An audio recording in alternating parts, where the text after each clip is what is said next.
Okay folks, today we're going to go over the setup of the Zoom H4N recorder.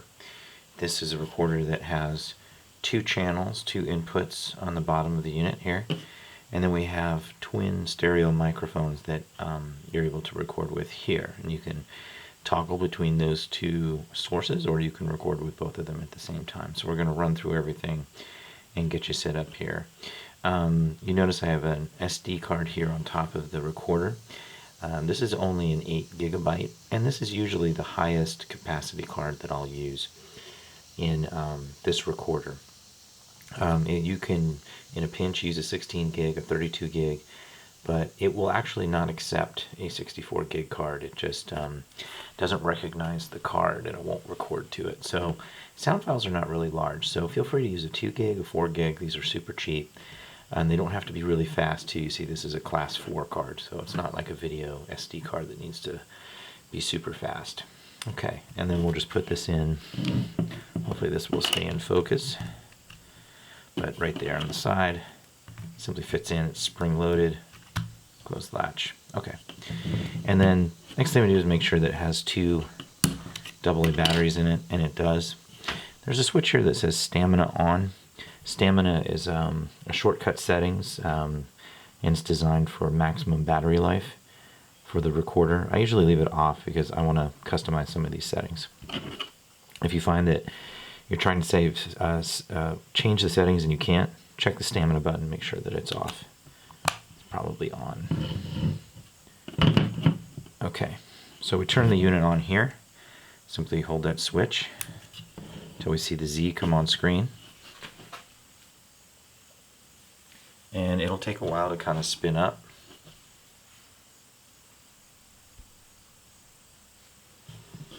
What it's doing is it's reading the card right now.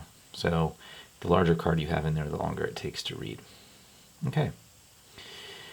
So what I've got here are the simple controls. I can toggle between the mics on top as an input, or if I'm connecting via an XLR cable, a microphone down in the 1 channel or 2nd channel here.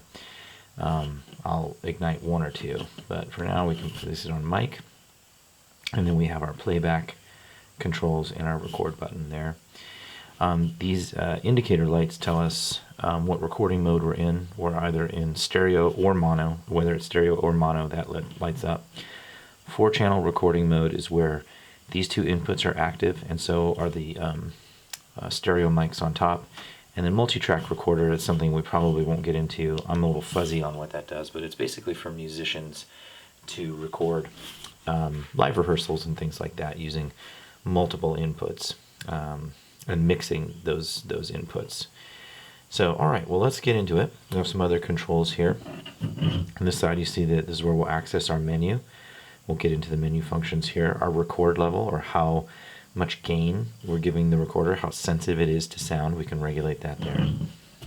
And then here, whoops, and then here, this is where we will connect our headphones. This is where our headphone volume, and we'll get into talking about that in a little bit. And then again, on the bottom here, we have XLR inputs for 2 channels. Up here on the top, these stereo microphones, they have 2 different settings. We can change it to a 90 degrees. And what this is a pattern that kind of looks like this, a pattern of pickup. And so if we have 2 people standing in a conversational distance talking with each other, and we want to make sure that we record both equally in stereo, we will use that setting. If we're out gathering ambient sound or covering and recording sound from an event where sounds are occurring everywhere, and we want a good stereo recording representative of the whole sound environment, we'll choose 120 degrees, which is a wider sort of pickup pattern. And so that gives us presence from a wider array of sounds occurring around the recorder. Stereo recordings and mono recordings, something to go into just briefly. This is something that we'll probably get into a little bit more when you do audio post, and certainly if you take the sound from moving image class, you'll be working in mono and stereo and even 5.1 recordings. Mono recording is where sounds, regardless of where they're coming from in space, only come through a single channel, whether it be left or right, or both left and right. Stereo recordings is if a sound is coming from the right-hand side, you hear it in the right speaker. If it's coming from the left-hand side, you hear it in the left speaker. And you'll hear a little bit of it in the right speaker, but more in the left. And that's something that, you know, is more representative of a stereophonic sound environment. And then, of course, 5.1 or something like that, you have 5 different channels, including rear speakers and things like that. So you can get into multi, stereophonic and beyond.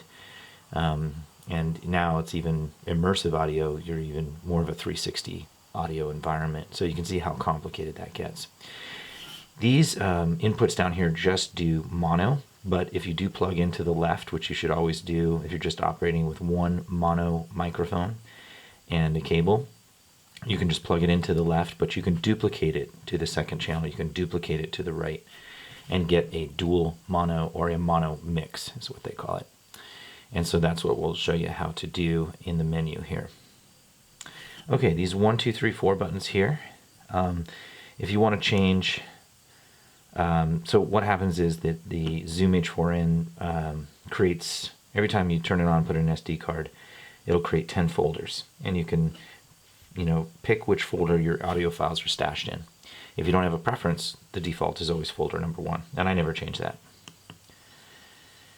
You can, it has a standard naming convention, like mono-007.wave. So that's telling me it's mono, it's file number 7, and it's a WAV file.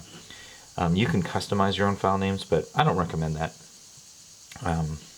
We'll skip the speed button. It has to do with playback. It's not relevant to us. The WAV MP3, this is a shortcut where we're able to determine our recording format. We're always going to record in WAV files. Those are higher quality audio files. I'm going to use my menu navigation wheel here.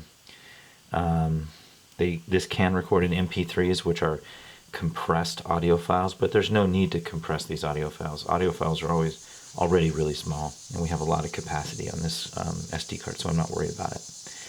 And then we can choose our sampling frequency and our bit depth. Sampling frequency refers to how often the recorder is taking a sample of the sounds around it, and then bit depth is how accurately or how deeply they are recreating those sounds as an electrical signal. So it really has to do with fidelity. And fidelity is the faithfulness with which sound is recorded relative to how it sounds to our ears in real life. And so the higher the numbers of both, the more accurate the recording is. Standard for a long time has always been either 44.1 kilohertz and 16 bits or 48 kilohertz and 16 bits. But you can obviously go higher than that. You can go up to 96 kilohertz and 24 bits. But for now, I'm going to stick with 48 kilohertz and 16 bits. That is a pretty accurate recording. And you see here that it says 4816 right here. That tells me that, it tells me that that mono track that I just recorded is, but if I hit record here, this is now in audition mode. So I'm not yet recording, but my mics are live and I can see those levels. And what it's doing is it's telling me that, yep, you're indeed in 46 kilohertz, 16 bits. And when I am ready to record, I hit that record button again. I can see the counter start to move. I can see my levels there, and I know I'm recording. When I'm done recording, I'm going to hit full stop. What that does is that allows the recorder to write the WAV file to the SD card. I can pause a recording, and then I can re-record. There we go. Hit the play button. I never do that, obviously. You saw that I really didn't know how to do it. But I never pause a recording, because what that means is that WAV file is in limbo, hasn't been written to the card yet. So if I've got a 50-minute long recording and then I pause it and then my batteries die, I lose that recording. So I am always finding opportunities to do a full stop, allow that recorder to write the WAV file to the SD card, and then start recording again when I need to. You notice here, if I put it in audition mode, these levels that are here. These levels really are recording the amplitude of the sounds being created. And right now they're matching my voice. And you see that audio levels are measured in decibels, and they're measured in negative numbers. And so you see here down -48, -24, -12, -6, and then 0. Now, let's see if I can keep that backlight on for a little bit longer here. What we want to try to do is keep our recordings somewhere between -20 and -12. Now, it'll go a little higher, it'll go a little lower, and that's fine. But we want the most consistent sounds that we want to record somewhere in that bracket. And you see that I'm doing pretty good there. If I needed to raise or lower that, I would use my recording levels. So if I said, oh, that's too hot, I'm going to bring that way down. But you see, oh, well, now I'm a little bit low. My sounds are kind of peaking at -25, -24. Let me bring that up. Okay, now let me boost it way up. Okay, now I'm at level 100, and you see that my sounds are coming in consistently at -6. That's a little too high, because if I ever get to 0, that means I've overmodulated. I've clipped, and that sound is blown out and maybe unusable. So I'm going to bring it back down to about 75, maybe 80. And you see that I'm right there in the sweet spot, -20 to -12, pretty much. Maybe peaking at about -12. So I feel pretty good with that. Now, if you are listening on headphones, which you should always do, headphone volume button, this just regulates the output of this line out here. So if you're saying, oh, this sounds too quiet, I'm really going to boost this up. Okay, that's fine, that's boosting this, but that has nothing to do with your recording levels. Your recording levels are always governed by the recording levels controls over here. So if the sound is too quiet, you boost your volume levels. You're like, okay, that sounds better, but then when you listen to it in post, you're like, wow, those sounds are still really quiet. What happened? Well, all you were doing was boosting the output. You weren't boosting the actual recording gain. All right, well, let's get into the menu now. You access the menu by hitting the menu button. You can navigate through the menu using the shuttle wheel here. And the shuttle wheel is also a button. So if you press in on it, it's the select button. To back out of any menu, you just hit the menu button again and it backs you out. And it takes you out of the menu too. So if I hit the menu button to start with, you see that I have many sub-menus here. If we scroll to the top, we have folder, file, input, record, tool, play mode, system, SD card, mode, and that's it. Now the folder is the same as this #1 button here. So if you want to change your folder arrangement, file, same thing, your file naming. So we won't touch on those two. Input, let's take a visit here. And this is my recorder, and my menu button is my menu select button is a little challenged after so much use. So this is a little weird. There's a lot of options here, but we're not going to go through a whole lot of them. The thing that we're going to make sure that we do is we're going to select the 1-2 link.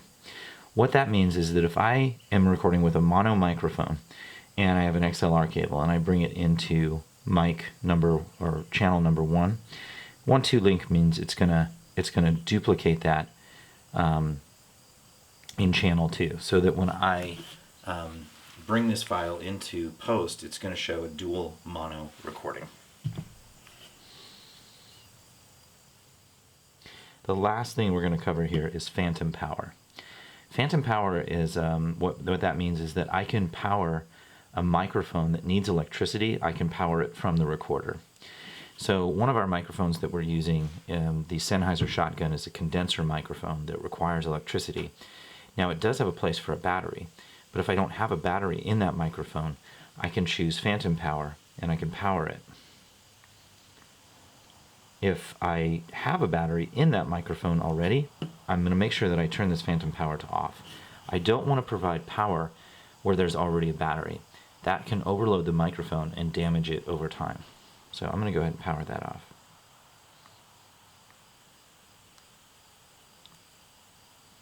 Good, see phantom power off. Okay, so that's enough for input settings. I'm going to go to record. This is where we can change our recording format. And we can do that with the shortcut button number 4 there. And there's nothing else in here that I want to point out. I'm only showing you the menu functions that are the most relevant for the recording that we do. If you want to understand what all of these menu functions do, I encourage you to Google the Zoom H4N manual and read through those. And there's several YouTube videos out there that exhaustively go through all of the menu controls. And I just don't find that that's necessary for everything that we want to do, because what we want to do is pretty straightforward. Okay, next stop, I'm going to skip Tool, I'm going to skip Play Mode, I'm going to go into System, and here I'm going to make sure that my battery is set to the rechargeable battery setting, Ni-MH. If I was using disposable batteries, I would switch this to alkaline.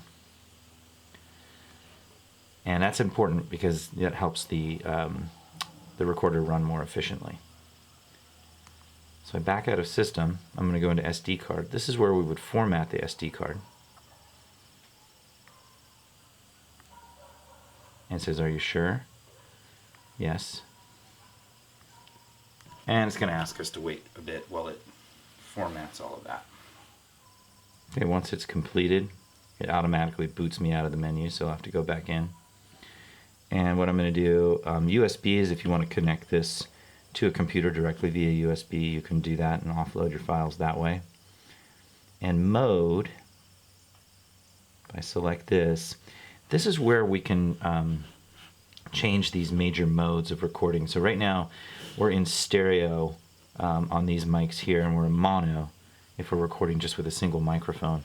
If we change it to 4-channel, that gives us the opportunity to record with 1 or 2 different microphones down here in the inputs, but also record with these stereo mics up here. So if you're in an environment where you were miking certain individuals, but then you wanted to capture some of the ambient sounds as well, it will bring those in a 4-channel recording, and all of them will be separately controlled so that you can then mix them in post-production later. And then MTR is the multi-track recording, where you can record something and then go back and record something along with it, you know, just like you would in a studio session, and it's mainly designed for musicians.